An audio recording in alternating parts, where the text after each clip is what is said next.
सौनक आदि ऋषियों की जहाँ नेमी लगा उस शारण्य में जाकर के जहाँ वह निमि रुका है, महाराज सारे सूत जी महाराज को उच्च सिंहासन पर चौकी पर विराजमान करके धर्म की रक्षा के लिए, भगवान आप हमें ऐसा धर्म बताइए जिसमें किसी प्रकार की त्रुटि नहीं हो। जैसे चौकीदार घर की रक्षा करता है तो घर मालिक सुरक्षित है, ऐसे ही प्रवक्ता गद्दी पे बैठ करके शुद्ध सात्विक श्रीमद् भागवत की कथा का वाचन करेगा तो निश्चित रूप से आप सबको भगवत धाम की प्राप्ति होगी। और यदि चौकीदार में कहीं मिस्टेक है तो प्यारे, जैसे घर की चोरी में संशय है, ऐसे ही आपके धर्म में भी आपका कल्याण होगा कि नहीं होगा, संशय है। इसलिए श्री सूत जी महाराज से सौनकादि ऋषियों ने प्रश्न किए हैं। प्रभु यहाँ 6 प्रश्न भगवान श्री सूत जी महाराज से सौनकादिक ऋषियों ने किया है।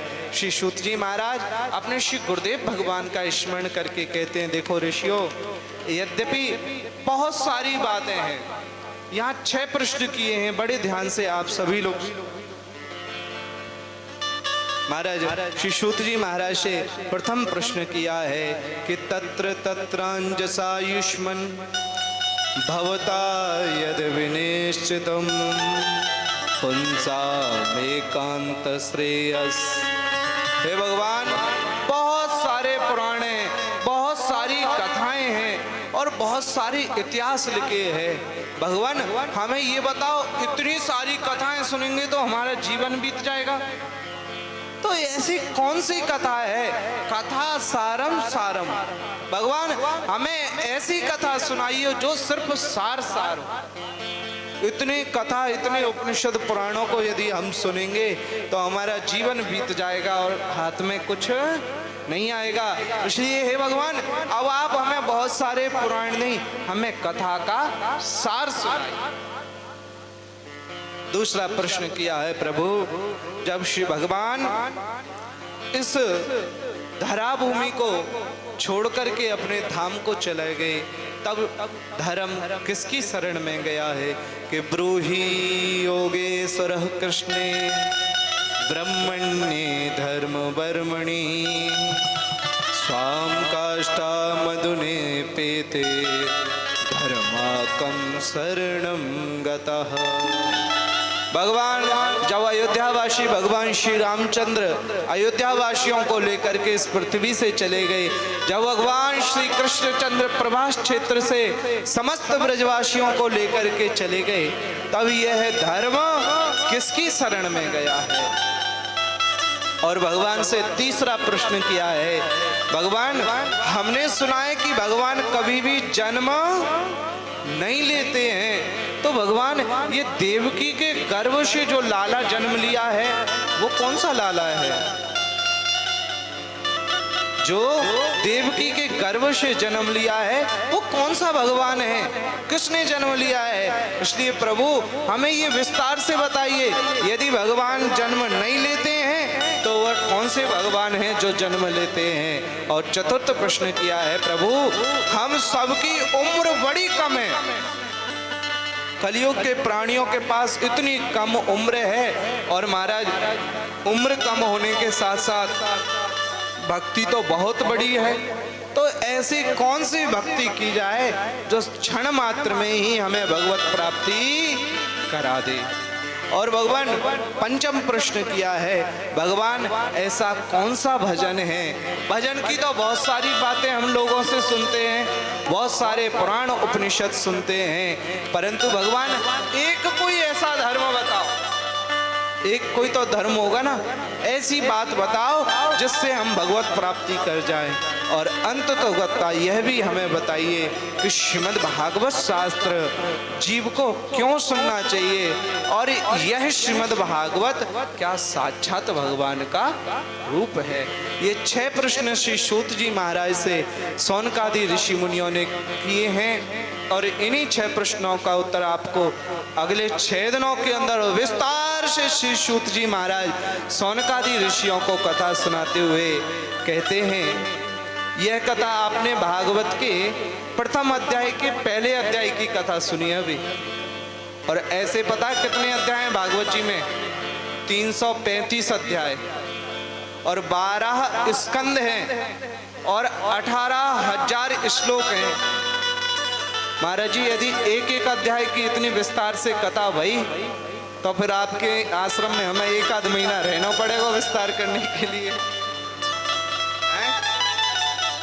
कौन जी पीयूष जी, 1 महीना की कथा होगी इतनी विस्तार से? तो फिर बोले महाराज ऐसा मत करो, हमें तो 7 दिन में ही मोक्ष चाहिए भैया, हमें तो 7 दिन की सामर्थ्य है। तो भगवान श्री सूत जी महाराज कहते हैं आइए अब थोड़ी सी वेग से चलेंगे। सूत जी महाराज ने 2 अध्याय में भागवत की कथा और भगवान की दिव्य कथाओं की महिमाओं का वर्णन किया है। यहाँ श्री सूत जी महाराज श्री सुखदेव भगवान को याद करते हुए कहते यम प्रवजन्तमनुपेतमपेत कृत्यम द्वैपायनो विरह कातरया जुहाव पुत्रेति तन्मयतया तर्वो विनेदुस् तं सर्वभूत हृदयं मुनिमानतोऽस्मि। जिस समय भगवान श्री सुखदेव का जन्म हुआ और जन्म से ही इनका लालन पालन नहीं हुआ, सीधे ही जन्म लेते ही भगवान श्री सुखदेव जी अपने घर को छोड़ करके अपने पिता वेदव्यास ऋषि को, अपनी मैया बीटका को छोड़ करके आगे की तरफ चल दिए हैं। जब श्री सुखदेव भगवान आगे आगे जा रहे हैं, श्री वेदव्यास ऋषि बेटा बेटा बेटा कह करके सुखदेव भगवान को रोक रहे हैं। बेटा बेटा कह करके बार बार श्री सुखदेव भगवान को रोकते हैं, परंतु महाराज सुखदेव भगवान तो रुके नहीं, सुखदेव भगवान तो कोई उत्तर नहीं देते हैं। परंतु श्री सुखदेव भगवान कहें, सुखदेव भगवान की ओर से महाराज उन लता वृक्षों से आवाज आती है शुकोहम शुकोहम शुकोहम।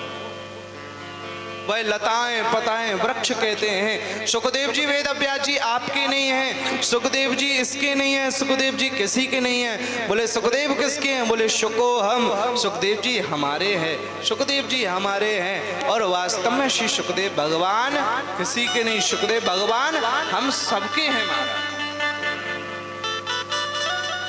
श्री सुखदेव भगवान सुंदर वृक्षों से लता पताओं से आवाज आ रही है शुकोहम शुकोहम, सुखदेव जी हमारे हैं, सुखदेव जी हमारे हैं। ऐसे परमहंस भगवान जिनको जन्म और अपने माता पिता से भी संबंध नहीं है, ऐसे भगवान श्री सुखदेव ऋषि को सूत जी महाराज ने प्रणाम किया। नारायणं नमस्कृत्य नरं चैव नरोत्तमं देवीं सरस्वतीं व्यासं ततो जय मुदीरये। श्री सूत जी महाराज ने भगवान परम आराध्य देव श्री नारायण के चरणारविंदों में प्रणाम किया और नर रूप से भी विराजमान गोस्वामी तुलसीदास जी कहते सिया राम में सब जग जानी, सिया राम सब जग जानी, करहो प्रणाम जोर जग पानी, करहो प्रणाम जोर जग पानी। भगवान सब में यत्र तत्र सर्वत्र सकल भूमि गोपाल की भगवान के श्री चरणारविंदों में नमन करते हैं। और गोस्वामी जी ने हरि व्यापत सर्वत्र समाना, भगवान सब में सभी रूपों में श्री भगवान विराजमान है। भैया भक्त प्रहलाद से हिरण्याकश्यप ने पूछा और तेरा भगवान खम्भ में, तो बताइए क्या खम्भे में भगवान पहले से जाके बैठे थे क्या? भगवान भक्त के लिए हरि व्यापत सर्वत्र समाना, भगवान सब में व्याप्त है। इसलिए भक्त प्रहलाद ने कहा हाँ इस खम्भे में भी भगवान है। और प्रबल निष्ठा प्रबल प्रेम के पाले पढ़कर प्रभु को नियम बदलते देखा भक्त वत्सल भगवान उस खम्भे से भी प्रकट। वही वाली बात है, मानो तो गंगा ना मानो तो बहता। भक्त प्रहलाद ने दृढ़ निश्चय किया भक्त प्रहलाद जी ने दृढ़ निश्चय किया कि इसमें भगवान है। भैया से कहो अच्छे बैठो भागवत जी की तरफ। पीछे जो भैया बैठे हैं अच्छे से बैठ जाओ भैया, भागवत जी की तरफ पैर करके बैठो। श्री राम जय जय